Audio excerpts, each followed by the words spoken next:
မုတ်တရားအလဲမှာလူတယောက်မှမရှိတော့ပဲလွေမျိုးအနေနဲ့တင်ပေါ်ကြီးတဆင်းရဲ့လူဝတ်ချက်ကိုတင်သိပါသလားဒါကတော့1800မှာဖြစ်ပျက်ခဲ့တဲ့မေရီစီလက်တင်ပေါ်ကြီးရဲ့အပြေရှာမရတဲ့ဖြစ်ရမှန်ပဲဖြစ်ပါတယ်အတလန်တီသမုတ်တရားထဲမှာဒီတင်ပေါ်ကြီးကိုတွေ့ရှိချိန်မှာတော့လူသူမဲ့နေပြီမဲ့ထူးဆန်းစွာနဲ့ပဲအရာအလုံးဟာအကောင်းတိုင်းရှိနေခဲ့ပါတယ်တင်ပေါ်သားတွေရဲ့အဖို့တန်းပစ္စည်းတွေအဝတ်အစားတွေနဲ့လာပေါင်းများစွာစားလို့ရတဲ့ရိခါတွေဟာလည်းသူ့နေရာနဲ့သူရှိနေစေပါတကယ်ကိုနားမလည်နိုင်စရာအချက်ကတော့တင်ပေါ်သား10ယောက်စလုံးဟာစားလက်စာအစားအသောက်တွေကိုတောင်ထားပစ်ခဲ့ပြီးအငွေ့ပြန်တယ်လို့ပျောက်ကွယ်သွားတာပဲဖြစ်ပါတယ်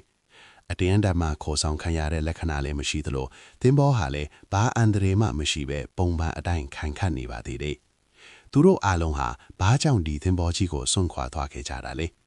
နှစ်ပေါင်း150ကျော်ကြာခဲ့ပြီဖြစ်ပေမဲ့သူတို့ရဲ့ပျောက်ဆုံးခြင်းဟာသမုတ်တရားရဲ့နှက်ဆိုင်တဲ့မြူခိုးတွေကြားမှာအပြေးမရှိပဲပျောက်ကွယ်နေစေပါ